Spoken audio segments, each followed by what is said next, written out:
Your son is a failure. He's barely passing my class, and with grades like this, I'm just not sure what kind of future he's gonna have. What do you have to say for yourself? You're supposed to graduate this year. Listen to Mr. Johnson. What kind of future do you think you're gonna have? With all due respect, don't call me a failure.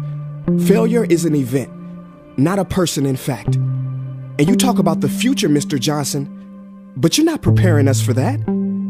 Excuse me? Just listen to what I'm saying. This should be good. Would you agree that in the future, most careers will become automated? Yeah, so? So the people who succeed will have to be curious, innovative, with resilience to adapt to new changes. What's your point? My point is, the focus in this school is not on that. It is on regurgitating information and test taking, and that's just real. But in today's world, creativity is the most important leadership skill. Oh, that's how you feel. You don't have to believe me, but maybe you will believe the 1,500 executives who recently said creativity is the most important leadership skill. See, pretty soon, no one will be hired because of what they know. Because who cares what you know or if you've memorized a fact? We've got Google and Siri for that. In the future, people will be hired because of what they can do with their knowledge.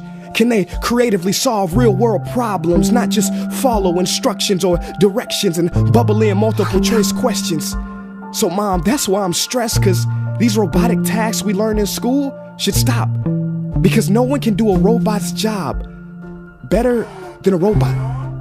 Billionaire founder of Alibaba, Jack Ma, said that we should not compete with artificial intelligence, but instead focus on developing unique human intelligence. Mr. Johnson, drills are for teeth, not the human mind. So these repetitive knowledge-based tasks we must leave behind. Or in the future, you're gonna find a lot of people graduating out of your class right into the unemployment line. See, many top companies today don't look at grades. Mom, that old way is expiring. Google has been quoted as saying GPAs are worthless criteria for hiring. Founder of Tesla, Elon Musk, agrees. So I say this with unease and sorrow. If you continue to teach today as you taught yesterday, then you rob us students of tomorrow. Mr. Johnson, I'm gonna keep it real with you. Sometimes sitting in your class is tough. I'm constantly thinking, if I don't look up at the clock, maybe it'll speed up. So I listen to you do my work and pay attention, feeling like an hour had to have gone by, but it was only 3 minutes. So if you wonder why we're bored in class, look, you wanna get a kid to hate reading? Give them this, a school textbook. And some people think it's our fault, and that hurts me. They say you can lead a horse to water, but you can't make him drink. And to that I say no. Firstly, you can put salt in that horse's hay and make him thirsty. And if you bring joy in your classroom, you can make any bad student nerdy, as he or she discovers the beauty of truly learning. Mr. Johnson, I mean no disrespect. You have the most important job on this planet. You build, create, and save lives. But if you really care about my future, like you say, then you have to fully commit and ask yourself honestly, how do I prepare a child for a future that doesn't yet exist? Here's a hint. The answer is not found in this. It's using this and this. See, in the future, we will need more passion and compassion. People with inspired hearts and wisdom to uplift this planet. And Mom, I love you, but can I be real? Go ahead. You want to know one of the biggest factors for childhood success? It's not IQ. It's family meals. And we haven't had one of those in a while.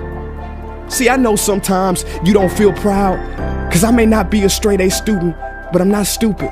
These tests may be 70% of my grade, but they're 0% of my future. But don't worry, I'll pass this class and get through this. But I need you to give me the space I need to be me and live true. Because the best feeling in the world is that your own parents get you. There's a passage in a book called The Prophet by Khalil Gibran, and if you don't mind, I'd love to share it with you.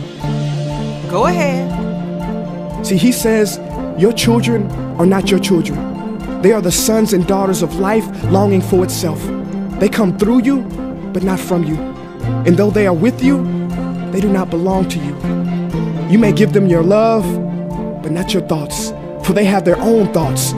You may house their bodies, but not their souls, for their souls dwell in the house of tomorrow. So, Mom, I'd appreciate it if you give me the love that I need to pursue my dreams. See, if we are to succeed, all three of us need behavior change on all fronts.